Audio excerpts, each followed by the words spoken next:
Bonjour à tous et à toutes, je m'appelle Hervé Hidalgo Mendy, je suis apprenti philosophe. Je voudrais pas me classer parmi ceux qu'on appelle philosophes ou professeurs de philosophie. On est toujours dans l'apprentissage, il est alors plus prudent de s'identifier parmi ceux qu'on appelle apprentis philosophes. Cela étant posé dès le départ, cette vidéo est destinée aux élèves en classe de terminale.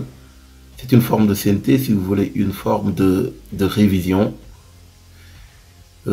Puisque généralement les professeurs en classe de terminale sont tenus par un programme, ce qui fait que le plus souvent ils n'entrent pas en détail dans les leçons qu'ils vous donnent.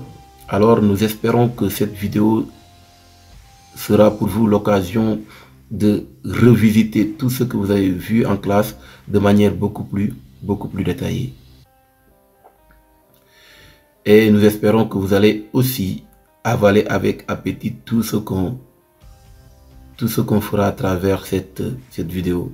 Puisque c'est Anatole France qui le dit, je cite, « L'art d'enseigner, c'est l'art d'éveiller la curiosité dans les jeunes âmes pour la satisfaire ensuite. La curiosité est vive et saine que dans les esprits heureux. Les connaissances que l'on entend de force dans l'intelligence la bouche et l'étouffe. Pour digérer un savoir, il faut l'avoir avalé avec appétit. » Dès lors, nous commencerons par le commencement. Parce que nous devons commencer par le commencement, nous n'avons pas le choix. De sorte que lorsque nous commençons par autre chose que le commencement, nous commençons de fait par le commencement. Et généralement, en classe de terminale, le programme philosophique est divisé en 4 domaines si vous voulez. Et chaque domaine regroupe des axes majeurs, ce que vous appelez des leçons si vous voulez. Et c'est ça que nous allons essayer de détailler ensemble. Pour le domaine 1, que vous appelez généralement la réflexion philosophique, les grandes interrogations philosophiques, parmi ces grandes interrogations philosophiques, nous avons l'interrogation philosophique elle-même, qui renferme la grande question « Qu'est-ce que la philosophie ?» où il s'agit de montrer que c'est la philosophie qui réfléchit sur elle-même. Ensuite, nous avons l'interrogation anthropologique qui tourne autour de la question de l'homme, qu'est-ce que l'homme, la nature de l'homme. Les questions axiologiques qui tournent autour des questions de valeur, si vous voulez, de la société en quelque sorte. Et enfin, nous avons la question métaphysique ou l'interrogation métaphysique qui réfléchit sur les objets qui sont au-delà de ce monde sensible. Ou pour parler comme Platon, c'est la réflexion ou la science qui étudie les objets qui sont au-delà du monde sensible. Le domaine 2, que nous appelons la vie sociale, regroupe donc les questions, comme on l'a entendu, la vie sociale, l'homme et la société, l'homme et ses semblables. Dans cette vie sociale-là, nous avons l'individu et la société, nous avons nature et culture, conscience et inconscient, liberté, état. Donc ce sont des thèmes en réalité que nous essayons de développer, que nous allons développer ensemble. Et ensuite il y a le domaine 3 que nous appelons l'épistémologie, qui réfléchit donc sur la science. L'épistémologue, comme nous le savons, c'est un philosophe de la science.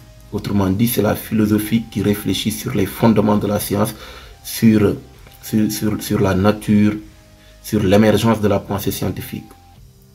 Et enfin, le dernier domaine, c'est l'esthétique, ce que vous appelez art, qui va nous permettre de réfléchir sur la définition de l'art, sur les œuvres d'art et sur la finalité de l'art de manière générale. Une fois que ce programme posé, nous pouvons dès à présent aller vers la première leçon qui est la leçon inaugurale, c'est-à-dire la réflexion philosophique. Qu'est-ce que la philosophie? Donc c'est une question déjà Normalement, je dis, c'est une question qui paraît être simple, mais rigoureusement parlant, c'est une question qui est difficile, très complexe. Mais pourquoi? C'est la grande question. Généralement, quand on pose la question « Qu'est-ce que X ?», on s'attend souvent à la réponse « C'est ». Autrement dit, X c'est. Mais dans le domaine de la philosophie, il est très difficile, voire impossible, de répondre à l'immédiat, de manière mécanique, à la question « Qu'est-ce que la philosophie ?» Parce que tout simplement, la philosophie n'a pas d'objet d'étude précis. D'ailleurs, on nous dit que la philosophie, selon Giuffre, c'est une science dont l'objet n'est pas encore fixé. C'est vrai que c'est un jugement très sévère de la part d'un philosophe vis-à-vis de la philosophie, mais c'est un jugement quand même qui reste fondé dans la mesure où nous n'arrivons pas à donner une réponse exacte à cette question, une réponse définitive, une réponse satisfaisante si vous voulez. Alors à partir de là, qu'est-ce qu'on peut faire pour tenter de répondre à cette question? On ne peut que remonter aux origines de la philosophie. C'est pourquoi il est dès à présent important que nous tracions ensemble ce chemin qui va nous mener de cette question de départ vers une tentative de réponse qui va peut-être aboutir à ce que nous connaissons tous, cette réponse étymologique de la philosophie, à savoir amour de la sagesse. Alors la première difficulté que nous avons, c'est que nous n'arrivons pas à répondre de manière mécanique à cette question parce que tout simplement, nous n'avons pas l'objet d'étude de la philosophie. L'objet c'est quoi? L'objet c'est sur quoi se fonde une chose. Si nous savons sur quoi se fonde une chose, alors nous pouvons donner de manière mécanique, de manière immédiate, une réponse, une définition, une identification à cette chose. Ce qui n'est pas le cas de la réflexion philosophique. Alors, ce que nous voyons, c'est ce que Socrate avait dit, c'est que la philosophie, dès le départ, c'est une souffrance. Oui, elle est une souffrance dans la mesure où nous n'arrivons pas à avoir, dès le départ, une réponse qui peut nous orienter. C'est la première difficulté et c'est la première d'ailleurs définition que nous avons de la philosophie. Qu'est-ce que la philosophie? La philosophie, c'est une souffrance. C'est pourquoi généralement j'avais l'habitude de dire à mes élèves que lorsque vous faites un devoir et que vous ne peinez pas quand vous faites ce devoir-là, vous ne souffrez pas quand vous faites ce devoir-là, c'est que vous n'avez pas encore fait un devoir de philosophie ou bien vous n'avez pas bien fait, vous n'avez pas bien traité votre devoir. Parce que c'est le point de départ de la réflexion philosophique, la souffrance. Alors cette souffrance posée va nous conduire vers les origines de la philosophie. On doit souffrir pour trouver une réponse, ou plutôt une tentative de réponse, parce que ce n'est qu'une tentative de réponse, une tentative de réponse à cette question de départ. Alors, pour cela, nous remontons aux origines de la philosophie.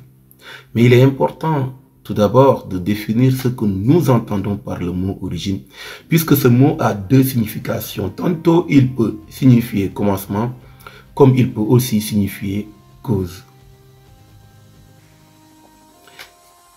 Et ça permet en réalité de revisiter l'histoire de la philosophie, parce que c'est de ça qu'il s'agit en réalité. Quand on pose la question qu'est-ce que la philosophie, on va vers l'histoire de la philosophie pour donner une tentative de définition. C'est pourquoi ce que nous faisons en terminale, ce n'est pas la philosophie en tant que telle, mais c'est une histoire de la philosophie. Malheureusement, cette histoire de la philosophie se limite ou se résume à l'histoire de la philosophie occidentale. Mais ce n'est pas un débat. Pour l'instant, en tout cas en terminale, ce qui est important, c'est de suivre le chemin que nous avons tracé, et c'est ce chemin-là qui va nous mener, si vous voulez, vers ce que nous recherchons et qui pose d'emblée, c'est-à-dire dès le départ, la question de la définition de l'identité de la philosophie. Voilà pour une première partie et j'attends vos commentaires pour progresser. Merci de votre attention.